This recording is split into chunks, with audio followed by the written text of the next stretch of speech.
बिस्मिल्लाहिर्रहमानिर्रहीम।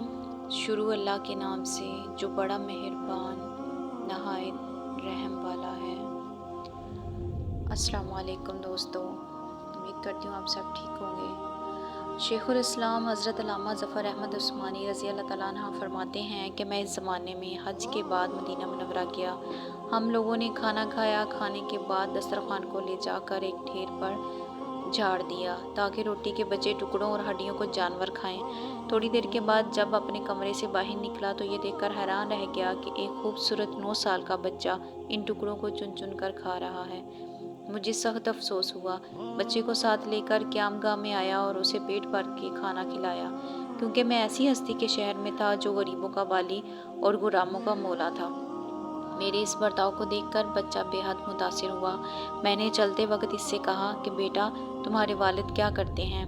इसने कहा, मैं यतीम हूँ। मैंने कहा, बेटा मेरे साथ हिंदुस्तान चलोगे? वहाँ मैं तुमको अच्छे अच्छे कपड़े पहनाऊँगा, अच्छा अच्छा खाना खिलाऊँगा और अपने मदरसे में तालीम भी दूँगा। जब तुम आलिम फाजिल हो जाओगे तो मैं ख़ुद तुमको यहाँ लेकर आऊँगा और तुम्हें तुम्हारी वालदा के सपुर्द कर दूँगा। तुम जाओ, अपनी वालदा से इजाज़त लेकर आओ।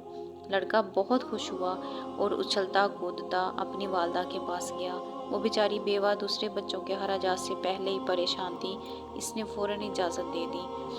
फिर पूछने लगा कि आपके शहर में चने मिलते हैं? मौलाना उस्मानी ने बताया, ये सारी चीज़ें वाफर मिकदार में तुम्हें मिलेंगी। मौलाना का बयान है कि मेरी उंगली पकड़े पकड़े मस्जिद नबवी में वो मेरे साथ आया और ठठक कर रह गया। सरकार दो आलम सल्लल्लाहु अलैहि वसल्लम के रोज़े मुबारक को देखा और मस्जिद के दरवाजे को, और पूछा कि क्या बाबा ये दरवाज़ा और रोज़ा भी वहाँ मिलेगा? मैंने इससे कहा कि बेटा, अगर ये वहाँ मिल जाता तो मैं यहाँ क्यों आता? लड़के के चेहरे का रंग बदल गया। मेरी उंगली छोड़ दी। बाबा तुम जाओ, अगर ये नहीं मिलेगा तो मैं हरगिज़ इस दरवाजे को छोड़कर नहीं जाऊंगा। भूखा रहूंगा और इस दरवाजे को देखकर मैं अपनी भूख और प्यास बुझाता रहूंगा, जिस तरह आज तक बुझाता रहा हूँ। ये कहकर बच्चा रोने लगा और इसके इश्क को देखकर मैं भी रोने लग गया।